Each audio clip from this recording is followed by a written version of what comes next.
हम हैं यहाँ पोरसा तहसील के नगरा थाना अंतर्गत एक पुरा पर, या पुरा हम इसलिए कह रहे हैं कि छोटा सा गांव है।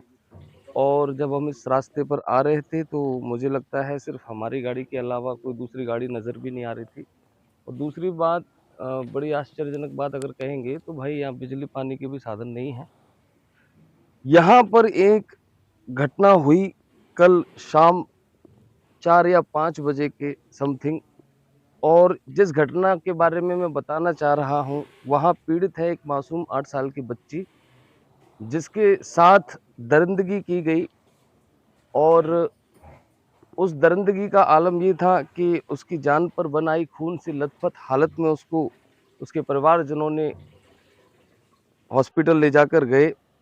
और उसके बाद नगरा थाने जाकर उन्होंने इसकी सूचना पुलिस को दी, एफआईआर दर्ज की और सुबह तक आरोपी पकड़ा जा चुका है। तो ये घटना स्थल जिसकी मैं बात कर रहा हूँ इस घर के जस्ट पीछे ही है। और मैं बताना ये चाह रहा हूँ इस घर को दिखा के कि क्या इस तरह की रेप की घटनाओं में एक मासूम बच्ची की ज़िंदगी के साथ ये जो खिलवाड़ हुआ है, सिर्फ वो एक आरोपी ही दोषी है?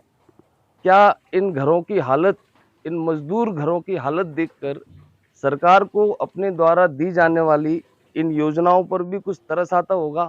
क्या वो भी अपने आप को कटघरे में डालते होंगे इन सब घटनाओं को लेकर कि जिस उम्र में बच्चियों की शिक्षा की बात होनी चाहिए, बेटी बचाओ बेटी पढ़ाओ अभियान के तहत जहां भारत सरकार चल रही है, हर घर झंडे के तहत उन्होंने गांव-गांव झंडे पहुंचा दिए, लेकिन कभी नजर नहीं दौड़ाई इन घरों पर कि इनकी जिंदगी कैसी चल रही होगी, कितनी मजबूरी में जिंदगी चल रही होगी जब वो 8 साल की बच्ची बकरियां चराते हुए पीछे ही खेल जा रही है खेतों में, और वहां उसके साथ ये दरिंदगी हो जाती है। तो इस घटना का जिम्मेदार कोई समाज या कोई एक व्यक्ति, या हम किसी एक को दोषी ठहरा नहीं सकते। इसके पीछे कई पहलू हैं। हम घटना स्थल की तरफ आपको लेके चल रहे हैं।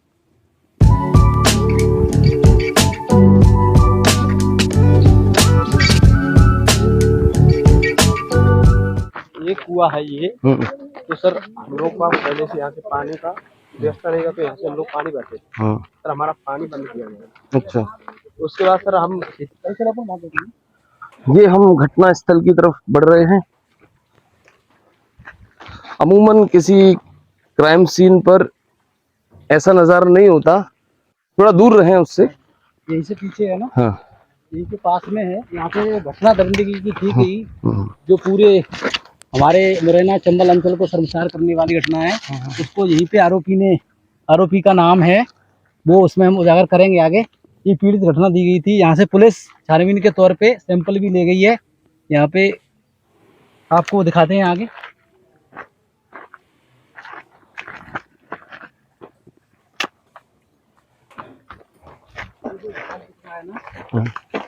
के पास में उस बच्ची को लेके आरोपी ने यहाँ पे उसके साथ दुष्कर्म किया है।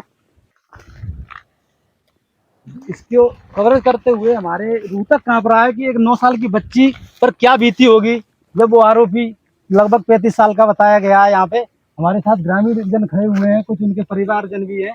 इस झाड़केबाजी सामने आपको दिख रही होंगी जे कितनी उसने अपने बचाव के लिए जितनी उसमें यथा संभव शक्ति होगी उस बच्ची पे उसने प्रयास किया होगा इस दरिंदे से छुटकारा पाया जाए।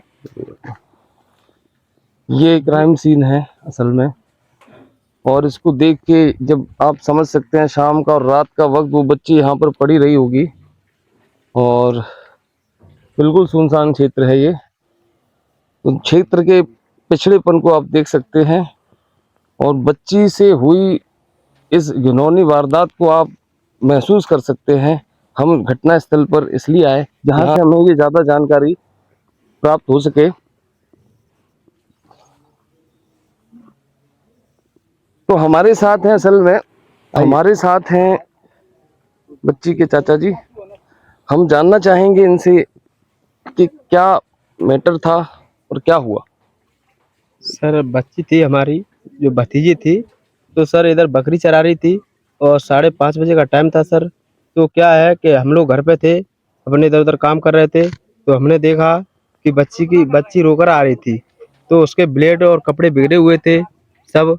तो हमने देखा तो उसको लेकर तुरंत थाने गए सर, और थाने जाके सर एफआईआर करवाई। जब वो 4 बजे गिरफ्तार हुए सर। Okay okay. तो क्या रात तक थाने एफआईआर दर्ज करने में कोई समस्या आपको हुई, या कितने बजे तक मामला दर्ज हो गया था? हमारा 9 बजे तक हमको 2-3 घंटे तक वहाँ पर बिठाला गया, कोई कार्रवाई नहीं की गई थी। उसके बाद हमारे जो लोग थे, हमारे कार्यकर्ता भीम आर्मी के, उन्होंने आकर कार्रवाई करवाई सर। तो अभी क्या मांग है आपकी, क्या कहना चाहते हैं आप? सर मेरी यही मांग है कि ऐसा किसी के साथ ना हो। इसके लिए मैं एक ही चीज कहना चाहता हूँ, इसका इंक्वायरी कर दिया जाए। मैं सरकार से अपील करता हूँ सर कि ऐसा किसी के साथ ना हो। तो इस तरह की दरिंदगी को कोई भी बर्दाश्त नहीं कर सकता। कोई भी इंसान अपने साथ हुई इस दरिंदगी को बर्दाश्त नहीं कर सकता। वो तो 8 साल की एक बच्ची थी जिसको जानवरों की तरह झाड़ियों में घसीटते हुए वो लेके गया होगा दरिंदा, जो 34-35 साल का व्यक्ति है, जिसको आज पुलिस ने गिरफ्तार कर लिया है। घटना हुई है वो कितने बजे की और क्या घटना हुई है? ये एक छोटा सा पुरा है, झोड़की, जो ग्राम पंचायत कीचौल के तहत आता है। इसमें बहुत ही कृत्य अमानवीय और हमारी 10 साल की बच्ची के साथ घिनौनी हरकत की है, बलात्कार किया है। उस बच्ची का जो हमारे यहाँ के लोग जो समाज सेवी हैं और भी लोग जो यहाँ के जो इस चीज़ को देखेंगे उनका ही रूह कांप जाएगा। क्योंकि हॉस्पिटल में पहले तो हम नगरा थाने में ले गए थे, वहाँ बच्ची बहुत ही खून से लथपथ हो गई थी। जो पुलिस महिला पुलिस कांस्टेबल है, उन्होंने उस बच्ची की बड़ी मुश्किल से कैसे न कैसे उसका खून को करके फिर तुरंत पोरसा हॉस्पिटल के बाद मुरैना हॉस्पिटल उसका यहाँ इलाज चल रहा है। लड़की की हालत बहुत ही सीरियस है और हम इसको सभी लोग इस चीज़ की घोर निंदा और करते हैं। और दूसरा, मैं माननीय यहाँ के न्यायालय से कि विशेष जो जो बोलते हैं विशेष न्यायालय गठित करके उसको कम से कम फांसी की सजा दिलाई जाए। दूसरा, मैं यहाँ के मध्य प्रदेश सरकार प्रशासन से और माननीय मुख्यमंत्री मोहन यादव जी से अनुरोध करता हूँ कि इस बच्ची के परिवार को आर्थिक सहायता के साथ साथ सुरक्षा मुहैया कराया जाए। क्योंकि एक छोटा सा 5 घरों का पुरा है, इसमें आवागमन का कोई साधन नहीं है। यहाँ पे सिर्फ पगडंडों के माध्यम से आना जाना होता है और बरसात के मौसम में भी निकलना मुश्किल होता है, क्योंकि यहाँ मारू की खेत है, तो यहाँ पे चलना मुश्किल है। और 10 साल की बच्ची के साथ इतना कृत्य किया है। लगभग 35 साल के उदय सिंह नाम के जो उदय सिंह गुर्जर है, उन्होंने ये कृत्य किया। मैं यहाँ के जो खासकर चंबल ग्वालियर संभाग के क्षेत्रवासियों से कहना चाहता हूँ कि हमारा क्षेत्रवासी इसको संज्ञान में लें और उस बच्ची और पीड़ित परिवार की मदद करें। अभी एक घटना वर्तमान में घटित हुई थी जो पश्चिम बंगाल में डॉक्टर के साथ, उस पर पूरा देश एक हो गया था। मैं पूरे अपने क्षेत्र के साथ साथ मध्य प्रदेश सरकार और पूरे देश से आह्वान करना चाहता हूँ, अनुरोध करना चाहता हूँ, विशेष निवेदन करना चाहता हूँ, इस बच्ची के न्याय के लिए संघर्ष में साथ रहें और सब साथ दें और बच्ची को न्याय दिलाने में सहयोग करें। मैं आदरणीय सर्वोच्च न्यायालय और मध्य प्रदेश के उच्च न्यायालय से भी अनुरोध करना चाहता हूँ, वहाँ के जो ऑनरेबल चीफ जस्टिस है उनसे भी अनुरोध करना चाहता हूँ। जो हमारा परिवार जो बोले वकीलों का परिवार है, जो एडवोकेट है, उनसे भी अनुरोध करता हूँ कि इसको आगे आए और इस केस को हाईलाइट करके ऊपर तक इसको बच्ची को न्याय दिलाने में सहयोग करें।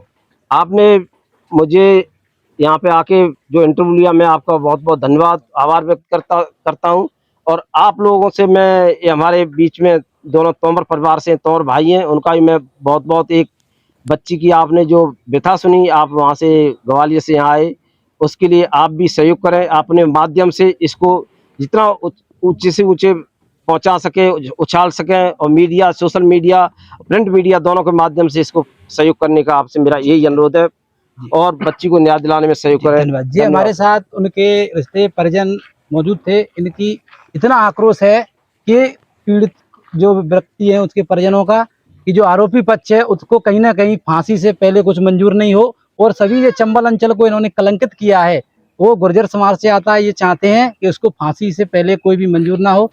ये माननीय उच्च न्यायालय, माननीय सर्वोच्च न्यायालय दोनों से वो करते हैं। उसके बाद बाल न्यायालय को भी, वो बाल आयोग को भी इसमें तुरंत संज्ञान लेना चाहिए, स्वतः महिला आयोग को, और आकर इसमें कार्यवाही तुरंत से तुरंत